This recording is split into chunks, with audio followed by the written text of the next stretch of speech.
आज हमारा कानपुर भी ट्रैफिक जाम की समस्या से मुक्ति की ओर आगे बढ़ रहा है। आज कानपुर के पास अपना मेट्रो है, अब यह मेट्रो सिटी बन चुका है।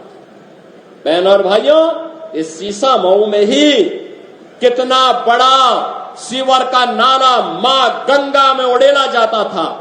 आज सीसा मऊ हो या जाज मऊ, आज मां गंगा की अविरलता और निर्मलता का आधार एक कानपुर बन रहा है।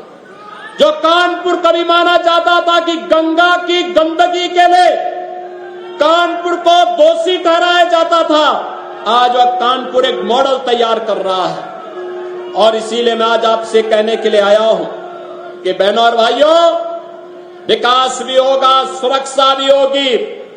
भारतीय जनता पार्टी सुरक्षा, विकास और सुशासन का मॉडल है।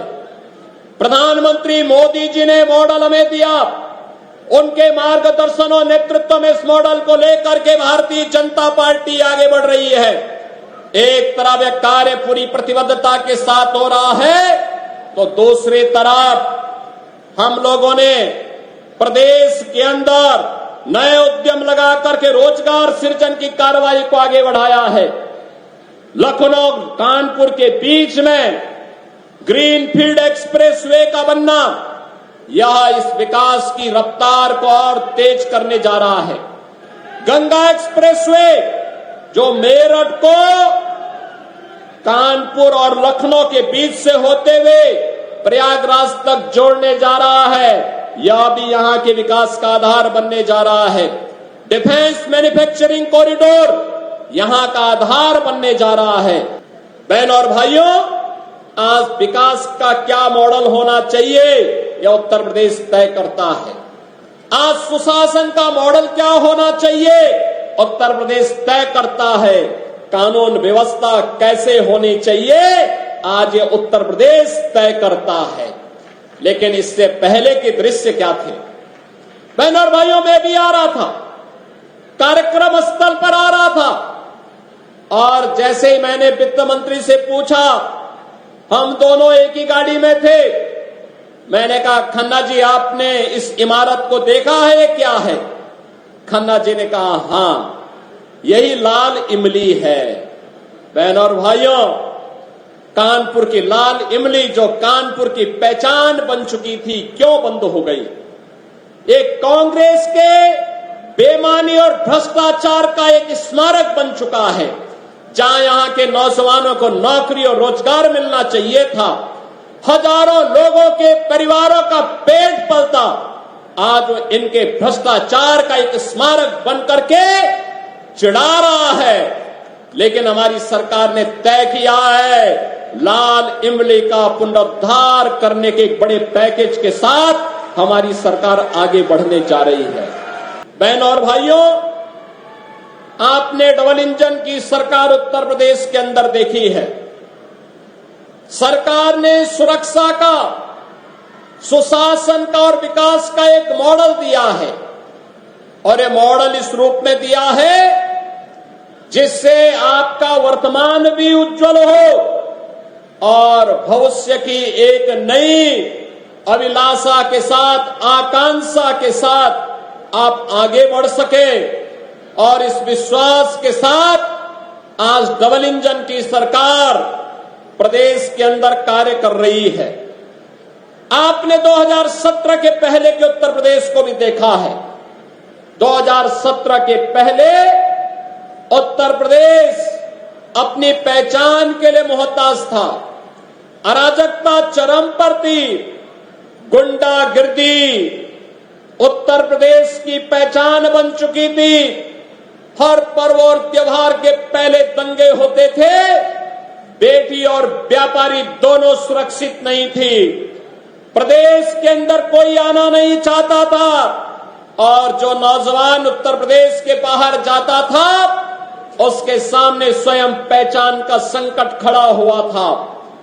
इन विपरीत परिस्थितियों में यहां की पीड़ा को समझा दुनिया के सबसे लोकप्रिय राजनेता प्रधानमंत्री मोदी जी ने, और 2017 में मोदी जी के आह्वान पर प्रदेशवासियों ने प्रदेश में भारतीय जनता पार्टी को जनादेश दिया। आज परिणाम आप देख रहे होंगे। 7.5 वर्ष में कोई प्रदेश एक लंबी दूरी तय कर ले, आज आपके सामने यह दृश्य है। अगले 2 वर्ष के अंदर हम 2 लाख सरकारी नौकरी नौजवानों को देने जा रहे हैं। सरकारी नौकरी 2 लाख, मैं जो कह रहा हूं नोट करना, 2 लाख सरकारी नौकरी, जिसमें से 60,200 से अधिक नौजवानों को पुलिस की भर्ती की प्रक्रिया वर्तमान में चालू है।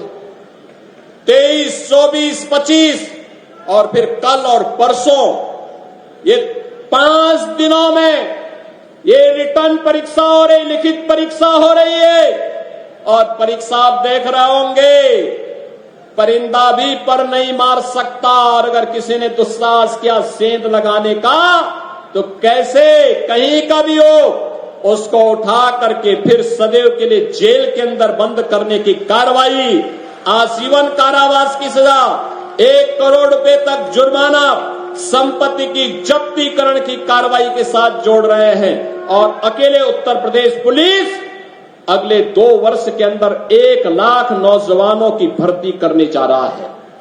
और बहनों और भाइयों, यही नहीं, इसमें से 20% हम केवल और केवल बेटियों को भर्ती करने जा रहे हैं। बेटियों की भर्ती होगी 20%। बेटियों की भर्ती इसलिए, इस समाजवादी पार्टी से जुड़े हुए जो उदंड और उच्छृंखल प्रवृत्ति के सहोदे हैं, इनकी सड़कों पर ठुकाई करने के लिए बेटी जब पुलिस में भर्ती होगी तो वह उसका उपचार करने की स्थिति में होगी। प्रधानमंत्री जी ने मिशन रोजगार का लक्ष्य दिया है, 2 लाख सरकारी नौकरी देंगे, 1 करोड़ से अधिक नौजवानों को जो प्रदेश के अंदर निवेश के प्रस्ताव आए हैं और उन्हें हम आज शिलान्यास के माध्यम से आगे बढ़ा रहे हैं। 1 करोड़ नौजवानों के लिए यहां पर हम नौकरी देने जा रहे हैं और 50 लाख नौजवानों को प्रधानमंत्री मुद्रा योजना, प्रधानमंत्री स्वरोजगार योजना, मुख्यमंत्री युवा स्वरोजगार योजना, 1 डिस्ट्रिक्ट 1 प्रोडक्ट की योजना, पीएम विश्वकर्मा योजना, पीएम स्वनिधि योजना और उत्तर प्रदेश में मुख्यमंत्री विश्वकर्मा श्रम सम्मान योजना के माध्यम से स्वतः रोजगार की योजना के साथ जोड़ने के बड़े कार्यक्रम के साथ आगे बढ़ रहे हैं। आपने देखा होगा 6.5 लाख नौजवान सरकारी नौकरी प्राप्त करता है, किसी को सिफारिश कराने की नौबत नहीं आती, किसी को कहीं कोई घूसखोरी की नौबत कहने की शिकायत नहीं होती। और अगर किसी ने दुस्साहस किया तो उसको हम वहीं से उठा करके सीधे जेल की शिकंजों के अंदर डालते हैं और कहते हैं जो युवाओं के भविष्य के साथ खिलवाड़ करेगा उसकी जगह जेल होगी। और जेल ही नहीं बल्कि बाप दादों की जो पुरखों की जमीन है उसको भी जब्त करके फिर गरीबों में बंटवाने का काम भी कर रहे हैं। ऐसे लोगों के खिलाफ सख्त कार्रवाई हो रही है।